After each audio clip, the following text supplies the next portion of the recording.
feel about New Year's? I would like to say that, it's like a, new year, new me, or fresh start, but it never is. That's a load of old shit, all that really new me is. stuff. And I always say, I always try and, do a New Year's resolution, whether it's, be on time or, I don't know, clear out the house or whatever. It never happens. It lasts for about 2 days and then back to square one. It's kind of pointless, but I'm imagining being driven as you are. I'm also extremely driven and really like being driven. Yeah. January feels like a time to go, right, what are my goals here? Even if it is just in a sort of career capacity, have you got big work goals that you're headed towards? Well, I will be going away again in February for work, which will take me through to the summer. Wow. So that's me then. And I have no idea what I'm doing after that, which is pretty exciting. Is it exciting, or do you have that sort of... Yeah, no, it is exciting, it is. But I also still have the fear, and I said it before, that I suffer a lot with imposter syndrome. So I will be doing a job, and as soon as I wrap on that job, I'm like, right, well, I'm never going to work again. That was good while it lasted. Yeah. That's it, that's me done. Yeah. So, I always have that slight panic.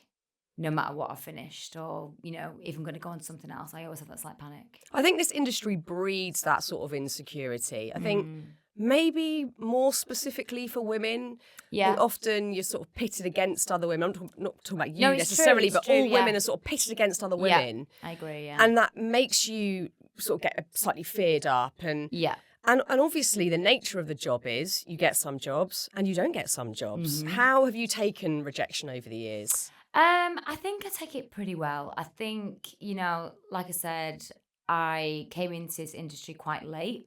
I was like 19, 20 when I started. So I started in Corrie at that time. That's my first job. And I literally went to the audition purely as an experience. I never thought in a million years I was going to get it. It was just, I'll go to that, see how it goes, just get, that under my belt.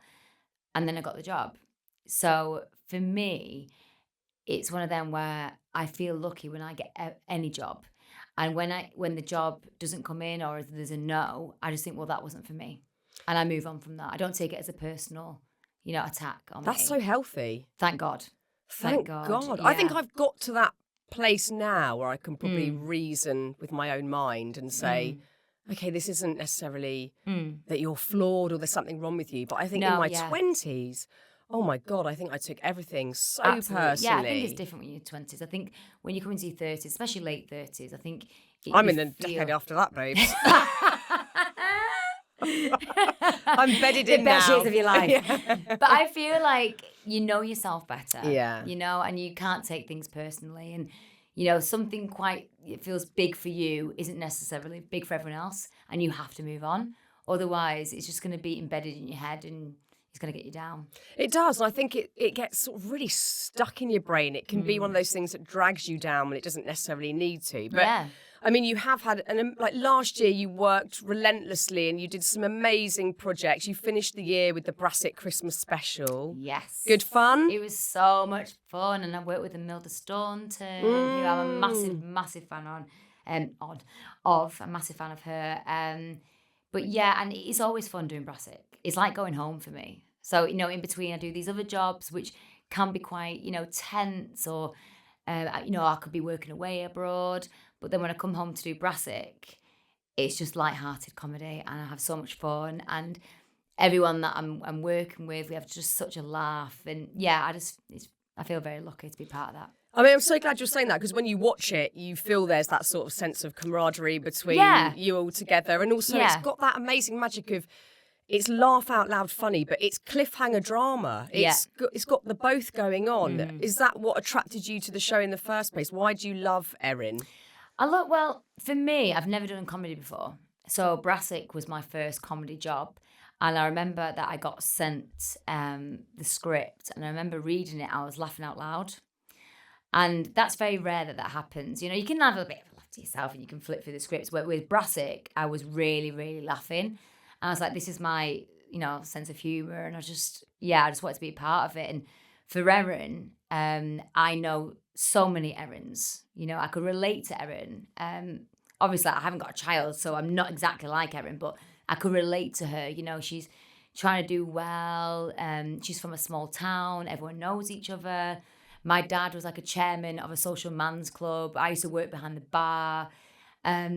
So yeah, there's lots of like similarities between me and Erin and my life and Brassic, you know?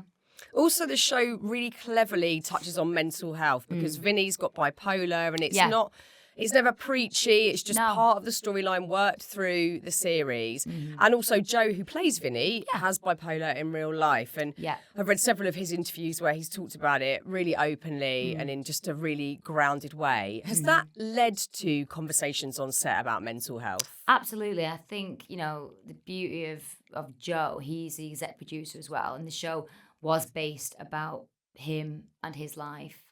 And he's so open about his struggles and his mental health. And I think that sort of opened the door for other people to talk about that within the show and without, like, from outside the show as well. Like, we have lots of people who watch the show who are fans who will come to, you know, me, Joe, people that work on the show, Brassic, and talk about their mental health and say that it's helped them get through hard times. And just to even watch the show for people helps them, you know? Yeah. No, it's just really very well done. Yeah. Very, very There's well a lot of heart done. with Brassic as well. Like you said, it's a comedy, but it's also heart behind it. So I think that's why it's so well loved. Yeah, it's really gorgeous. I mean, you, from the outside, you know, we've met several times over the years, but you always seem very upbeat and a very sunny personality. That's your sort of baseline. Is that a correct analysis of how you are, would you say? No, don't get me wrong. You know, I have down days or hard days or some days where I'm not feeling my best. But for me, I feel like I've got a good foundation around me. Like, you know, I've got a good set of mates around me that I've known since school.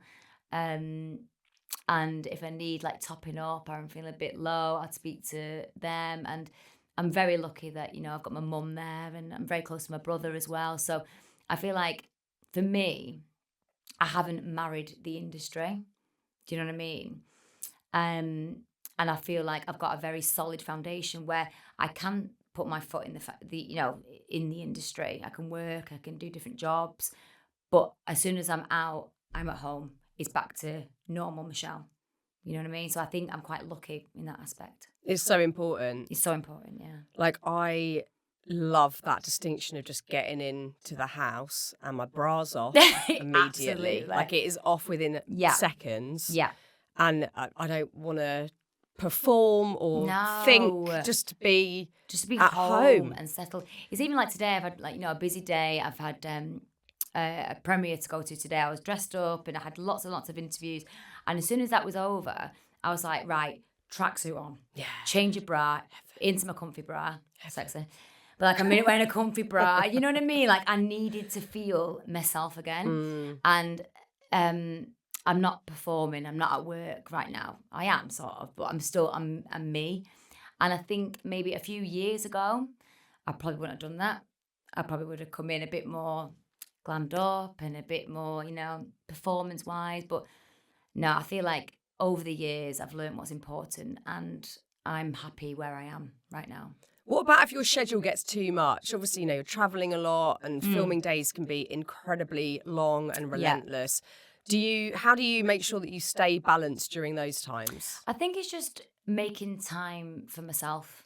I think that's what it is. I think, you know, if I've got a full on schedule, I would come in, always have a bath. That's my thing. Heaven. That is my heaven. I need a bath when I come in, especially on night shoots. Oh. Like, I'm not the type to get in bed on a night shoot, freezing cold. I need to warm my bones up. Do you know what I mean? So I'll have a bath. That's like TLC for me. And then at weekends, I sort of try and see the people that make me happy, like my friends, my family, obviously my husband. I'll take my dogs out. I've got 2 dogs who I'm obsessed with, who I've had since I was 21. So they're like my babies, really.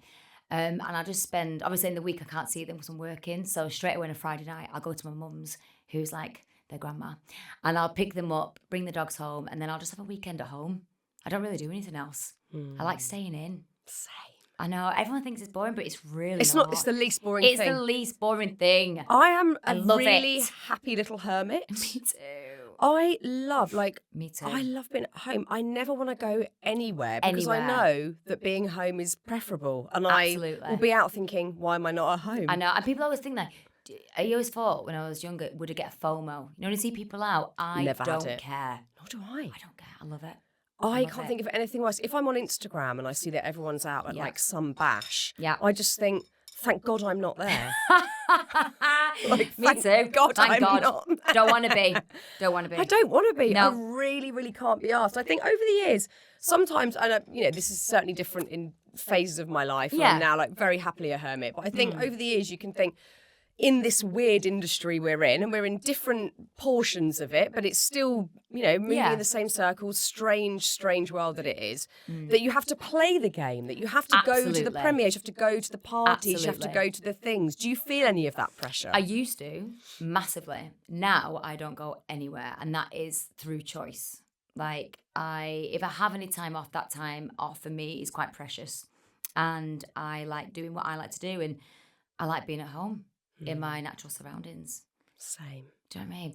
I tell you what I've got into recently, actually, that what I'm really enjoying is Pilates. Oh, nice. And I know that you do a lot of yoga. I love yoga. I know that's your thing. See, I've never got into yoga. I don't know why. I think because I'm quite restless and you've got to hold positions with yoga. That's why I need it. Do you? That's probably why you need it. Do you think? If you've got a restless mind... I have. It's like a sure sign that you need to practice doing the opposite. So it's taken me years, but I can now get into a much better place where I'm not tempted to like look at my phone or fidget too much and just let all the thoughts come up and all the things and all the stuff. Do you do breathing exercises? Yeah, breathing. See, that's with what I want to try and do. But I feel like my head is so loud sometimes. That's the only way I can describe it, that I've got a really loud head.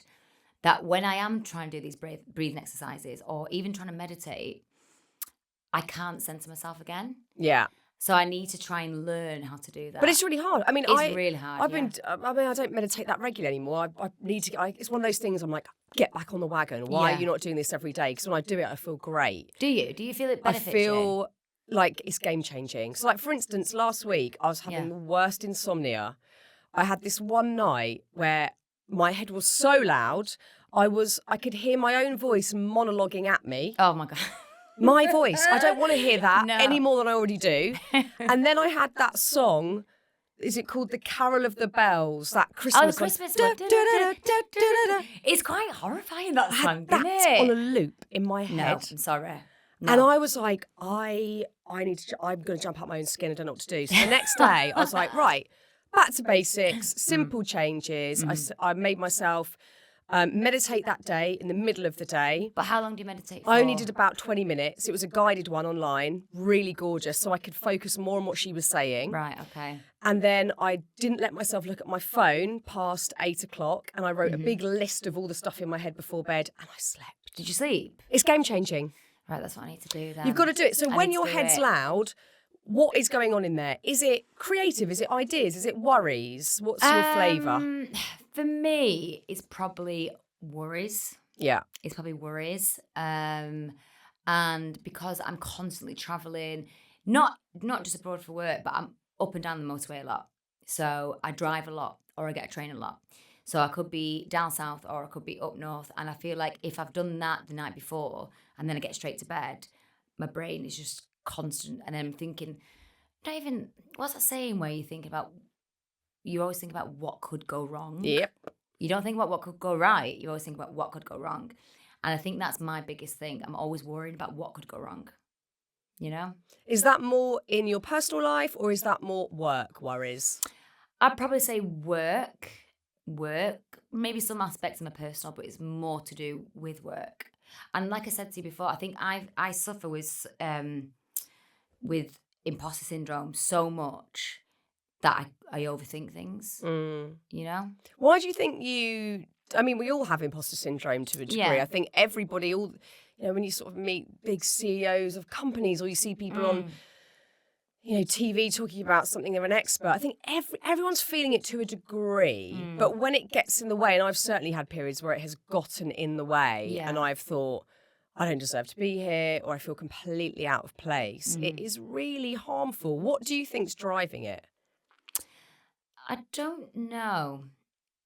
I think I've come from a very normal working class background. My family or friends aren't in the industry at all. I've never met anyone in the industry until I was on Corrie. And even when I was there, I just was like, I'm going to get found out. I shouldn't be here. Someone else should have had this job. I think I've carried that through no matter what job I've had.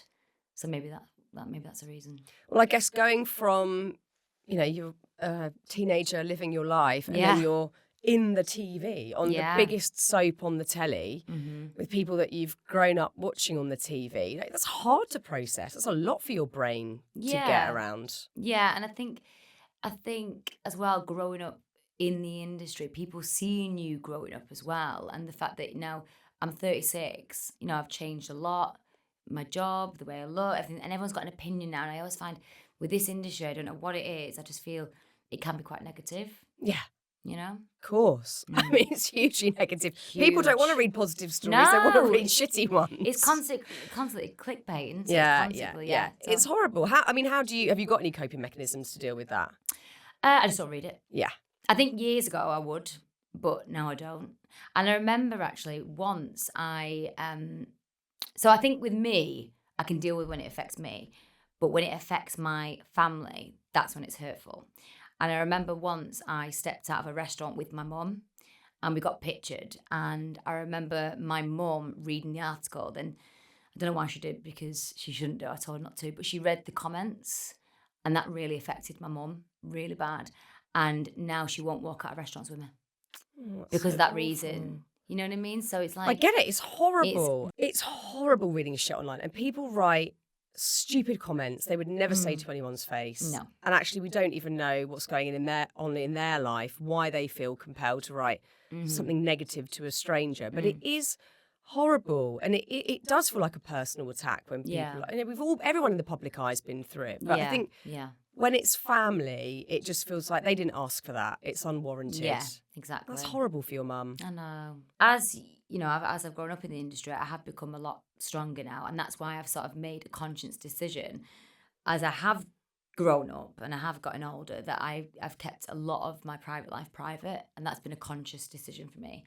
And because of, doing that, I do feel a lot happier. Yeah, good for you. It's just setting boundaries, isn't it? Exactly. Setting the boundaries, yeah. Because I was reading, obviously, like a ton of articles that you'd done in preparation to talk to you today. And one thing that you said is that you're a people pleaser. Oh, my God, yeah. And, resonates. I think many people out there will go, hands up, absolutely. Like to make people around me feel good and feel comfortable and whatever it is in personal life and in your working life. So that can make it difficult to then set boundaries. If you're making decisions that you don't want to talk about certain things at work or even boundaries with your family, that can be really uncomfortable to do that if you're a people pleaser. Yes, and I feel very uncomfortable. And having those conversations for me is very alien. Like I could never pull someone up or I don't know, say that I'm uncomfortable. I always sort of went along with things so it didn't make them feel uncomfortable. It wasn't about me. But I feel like, again, as I've gotten older, I have become more stronger in that field where I can step back and be like, actually, no, I don't feel comfortable. Or if I'm doing an interview and they ask me personal questions, I could be like, I don't want to talk about that. Where years ago, I just blurt things out and then read it and think, why did I say that? Yeah. We've all been there. Yeah. It's horrible. But with the boundaries thing, I think perhaps it is something just with age. You get better at being able to flex those muscles and say, actually, I don't want to do that. Because I think otherwise, I certainly found not setting a boundary or not telling someone what I was capable of doing or what I didn't want to do would just lead to resentment. I'd end up just feeling so full of resentment that I'd gone along with someone else's desires and left myself at the bottom of the pile.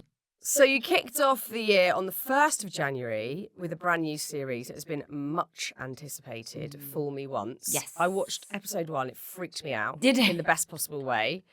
How was that to film? Again, in sort of stark contrast to Brassic, where you've got the humour and the levity. This is like a psychological thriller. Absolutely. And I literally wrapped on Brassic, went straight into Fool Me Once, and then wrapped on Fool Me Once, went straight back to Brassic.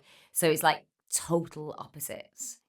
But for me, I loved it. It was it's just so fast paced. It's so it's one of them where you can't help but want to get to the answer. So it's like when you're watching the series, you can't end it on series episode 1. You have to watch the next and the next and the next. And I remember reading the book before I actually said 100% I'll do it. I remember reading the book. I'm a massive fan of I'm a massive fan of Harlan Coben's. Like, I've watched Stay Close, The Stranger. And I remember reading the book. I was on holiday at the time. And I was around the pool. And when you get to the end, which obviously is going to be seen in episode 8, no spoilers, I let out a massive gasp around the pool because it's pretty big, pretty juicy, pretty good. Oh, my God. See, I haven't read the book, so I'm just going to have to binge it. Yeah. And get to the last episode. I told my friends that don't read the book. So you know what's going on. Yeah. You're going to guess. It's a guessing game. Well, I already, from watching the first episode, was going, in my head, I'm going, I know what's going on here. I don't. Yeah, you don't. That's the thing. And that's what everyone says. Like, you think you know, but then the rug gets pulled under your feet. You don't know. You haven't got a clue. You know. And your mother-in-law is Joanna Lumley. I know. What a legend. Have you met her? Yeah, she came on here. Stop. Yeah, she came on the podcast. The voice of angels. And we talked about classical music and all sorts. Stop.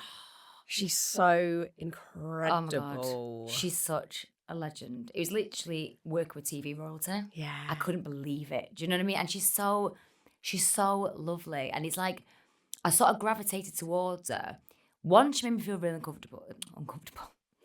Joanna, no, she didn't. She made me feel really, really comfortable. But 2, she's just hilarious. Yeah. She's just so quick. She's so funny. And yeah, I just loved being around her. I remember her just saying, one, don't overthink it. And there was a scene where it was a 14-page scene. I think that's going to be in episode 8, actually. It's a 14-page scene, and we had 1 day to film it, which is very rare for drama. Like, it's so fast-paced. You've got, like, lots of scenes to film in 1 day. So we were given the whole day to film this one scene. And we had rehearsal time and things like that because it was, like, a penultimate scene. And I remember just wanting to go again and again and again. And then there was a shot where we had to move the cameras and it was just like quite close. And I remember her saying to the director, right, you don't need the top of this and you don't need the end of it because it's all in one shot, which is like a close in. Like, I would never have the power to turn around and go, can we not just do the middle bit? We don't need the top and the bottom. Because she's been in the industry so long, she knows what the camera's going to need. You know what I mean? She knows in the edit room what's going to be used. I was just, how she works, and I was just watching the whole time. Like, she just knew. She knew the cameras. She knew what shots they were going to use. She knew the dialogue inside out. You know, she didn't look at a script once. She just came in that morning, just knew word for word. How much pressure do you feel under in a situation like that, working with someone like Joanna? Yeah, but I feel like I work better under pressure. I don't know why. It gave me that bit of a kick. Do you know what I mean? I actually like working under pressure. So for me, I knew if I had Joanna in that day, I was like, it's going to be a good day.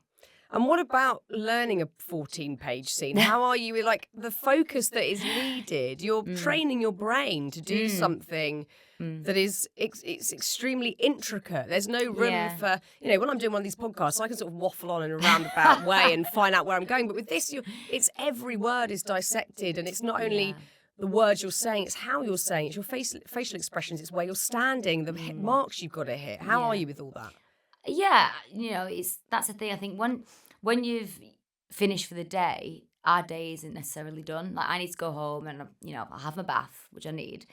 And then I'll get in bed and I'll do lines for a few hours. So yeah, they are long days. But I think we always say, like, the longer you're doing a show, so say at the beginning, I might trip up a few times, but by the end of it, your brain's almost like a sponge where it absorbs so much information and it gets rid of so much information. So I could film on the Thursday and then start work on the Friday and have no idea what I filmed on the Thursday. I couldn't remember my lines from the day before because my brain's full of the lines on the Friday. And yeah, it is, because everyone says about the lines, but I feel like the more you do it, the easier it becomes. But it does, the whole thing requires a lot of discipline in terms of... Oh, absolutely. There's no way you can just wing it and turn up on the day. I think this is the stuff that, as viewers, we don't see that amount of time and work that goes into ensuring that you turn up and you can perform under pressure with the whole crew staring at you and other actors that you're working with. Do you say you're naturally disciplined? I'm naturally disciplined, but I think that's come from being in a soap. And I've said it before, I think there's a lot of snobbery surrounding soap. For me, it's the best learning platform you could ever do as an actor. Like, I remember we were filming, 3 different storylines at one time with 3 different directors, not in chronological order, going back and forward. And being in a soap is so fast paced. You have to be on your game. You have to be. And I was working with the likes of, Barbara Knox and Bill Roach, who plays Ken. You have to know your stuff. You have to be on it. And I feel with that discipline from soap that I learned at such a young age, I've sort of carried that through my career. So now when I go on set, I know exactly what I'm saying. I actually probably don't need the sides of my hand because I know my lines. You have to. Do you remember that first day of walking onto the Coronation Street set and working with these legends and having to deliver? Oh my God, I remember it like it was yesterday. I remember walking on those cobbles, and my first day actually was just ringing a doorbell. Thank God. For you. Thank God. No lines, just ringing a doorbell. And I remember just stepping on and pinching myself that I can't believe I'm actually in Coronation Street. And obviously my family are from Manchester, Northwest. So, Coronation Street for us was a big, big deal. I grew up watching the show. And it's just like I stepped into my telly. I couldn't believe it. It was, it was very surreal. It's amazing. But like you say, it is perfect learning ground for the Absolutely. The script and the lines and the discipline that comes along with it. You left after 6 years, obviously wanting new challenges. Did you feel a pressure? Like you said, there's this sort of weird snobbery around soaps. We all love them, but there is this sort of snobbery. Did you feel a pressure to move on quite quickly, or the pressure to find something that took you in a new direction? I wanted the next job to be right. I felt that pressure. But I didn't work for about 8 months, 9 months. And I remember speaking to my agent, and there was scripts coming in, but they just didn't feel the next step for me. But I remember when I left, I really panicked about it because I thought, right, what if I don't work again? And I remember Julie Hez, who played Hayley, she was leading around the same time as me. And I was like, oh my God, Coronation Street, that's over now. My character's dead. They're killing Tina. What am I going to do? And I remember her pulling me to the side, and she was like, the fact that they've killed you is the best thing they could ever have done, because it's taken that security blanket away from you. You have to really push now and work hard. And I'll always remember that, because it really did. But I also remember thinking, if I don't work again, at least I've had a good run. 6.5 years on Corrie, that ain't too bad. Would you have felt content then if you hadn't been able to continue the career? I think I would have. Wow. I think I would have. I'm not just saying that. I think, for me, being in Coronation Street, when I thought I was coming in for 6 months, because that's my initial contract, it was only a 6 months contract, and then I left after 6.5 years, was pretty good going. Obviously, I'd love to continue doing what I was doing, but I thought that's pretty amazing. But like you said earlier, having that gratitude when any job comes in still is a really good way of ensuring that you're happy with what you're doing. Exactly. I think when you start to become complacent or expectant in terms of the jobs turning up, that's where things start to go wrong. So it's that gratitude that Absolutely. keeps you there. That's it. I never take anything for granted. Any job that I'm doing, I never take it for granted, ever. I feel really lucky to be doing it. It's really important. What have your family felt about your rise and your success over the years? Were they supportive when you initially said that was the direction you wanted to go in? I remember my dad taking me for a drive, because I think my brother was very academic. I wasn't. So I remember going, when I left college, I didn't know what I wanted to do. And I was thinking, do I go uni? But then I thought, well, what do I do at uni? I don't really love anything. The only thing that I do love is drama. So I remember thinking to myself, right, I'll take a year out, and I'll go to there's a drama school called Manchester School of Acting near me. So I thought, I'll take a year out, I'll go there and see what happens. And my dad took me for a drive, and he was telling me that I should be going into the Navy or something. And I was like, but I think I ought to be an actor, Dad. I remember him saying the line, Michelle, you need to get your head out of the clouds and you need to think of your future. And literally 2 months later, I got Corrie. I love it. Yeah. So what does he think about your career now? Oh, he's really proud. My dad's in Tenerife at the minute. He's got a bar out there. He's retired and moved to Tenerife. And, you know, he champions me. And, like, I know he's really proud. Like, he shows people pictures of me and there's, like, pictures in his bar on the wall and things like that. So, that's so lovely. Yeah. Is there any bit of you that still needs to prove to him that the job is valid? Always. I don't know what it is with my dad, but he's the first person I will call if I get a job. No matter what it is. I could find out I've got the job. Literally a minute later, I'll be telling my dad. Always. So interesting, isn't it? It's Always. like we always have that pull back to something in childhood or something from our parents, whether it's proving what we're doing or whatever. It's hard to shake that off, I think. It's hard to shake it. And my dad's not very emotional either. So, like, you know, he could watch a show and then I'm like, what do you think of that? Do you enjoy it? You go, yeah, it's all right.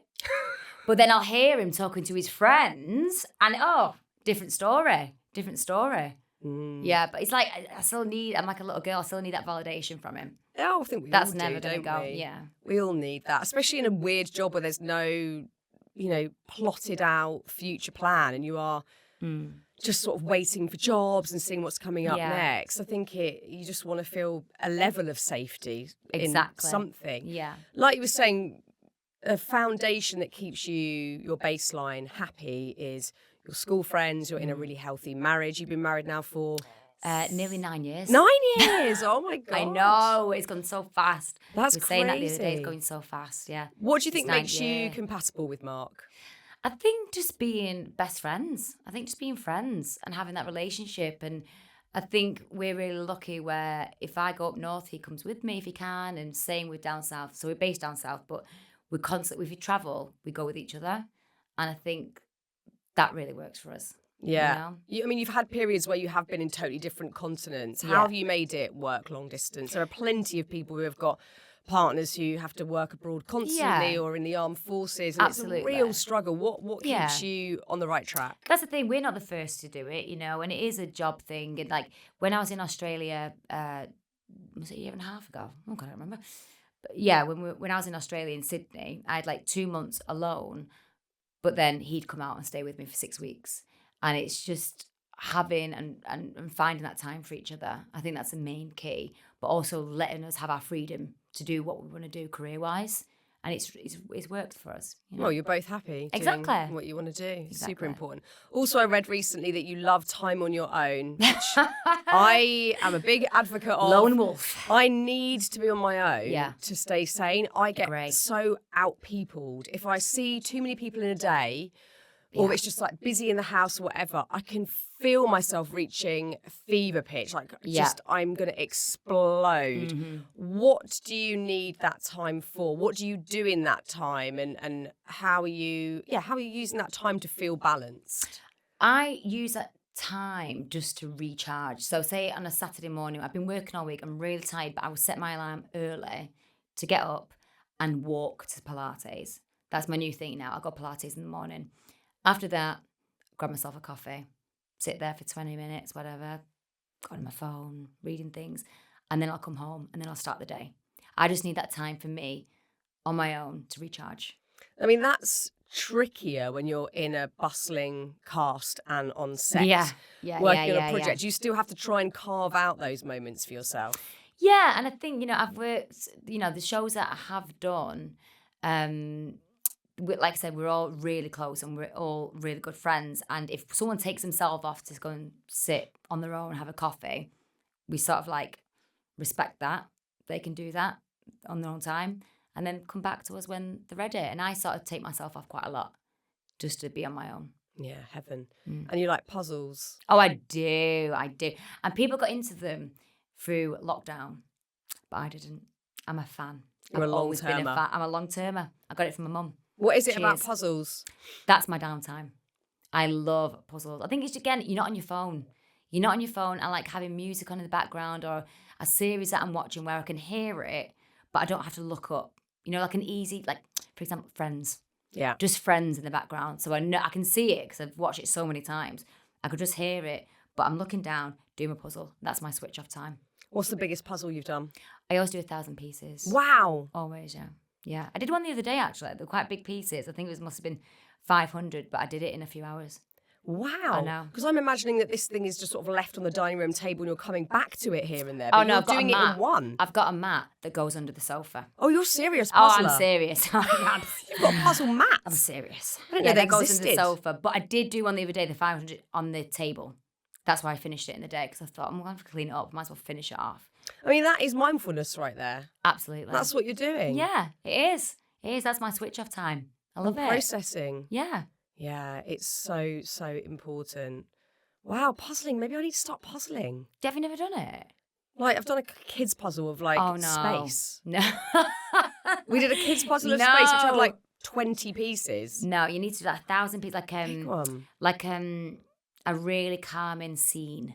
You know what I mean? Like a scenic puzzle.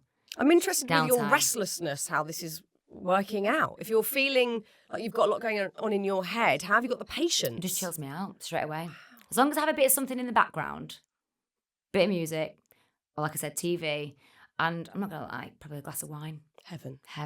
Yeah, but this is the thing. I think there's a lot of pressure that we should be doing mindfulness in a certain way. So there's the right way to do it, which is you must meditate for an hour or you must do whatever. Mindfulness is whatever you want it to be. It's what helps you, and I think it's really personal. And for me, it is, like I said, puzzles, alone time, going Pilates, going for that coffee on my own, recharging.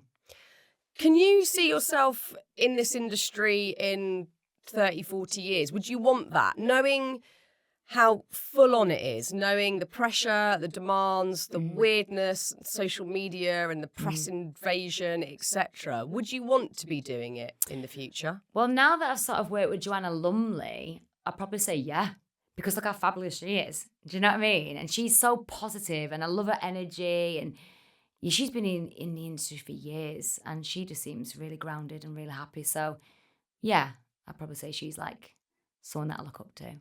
And she can do it, I can do it. Too right. Too right.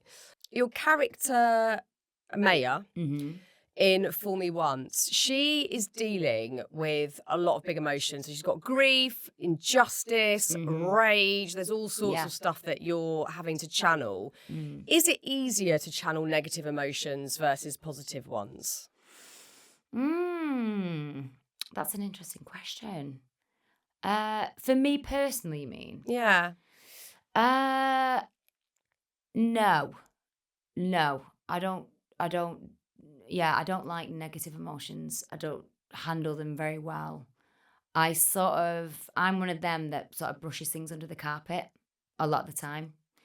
I don't like a negative energy around me. So I sort of like try and turn it into a positive. I don't know how I do it, but I wouldn't stay down for a long period of time. So say you're having to work with very negative emotions. If it's anger or sadness or injustice, is that easy for you to do? Can you snap your fingers and you're sad or you're angry and you don't mind feeling those feelings? Absolutely. And I feel with me, I'm very lucky that as soon as I finish that scene or I finish the day, I don't take it home with me. Really? Yeah. Do you feel drained? I feel drained and I can be tired, but I don't hold on to any negative emotions. Yeah. Maybe that's become a good life skill that you practiced at work and now you can do in your real life. Yeah, I'm very disconnected when it comes to that. I know a lot of people can be quite method and feel it for a long time and take it with them and it affects them. But for me, no, as soon as I've wrapped on a day, I might be tired, but I wouldn't take the negative emotions home, no. That's so good. I think we could all learn from that and do that in our real lives. Just like, I'm not taking that shit home with me. No. Leave it here. Leave it at work. Yeah. I love that. Well, look, Michelle, it's been so nice talking to you today, and congrats on a brilliant last year, and I wish you all the luck with this year. Thank you so much for having me. It's been a pleasure.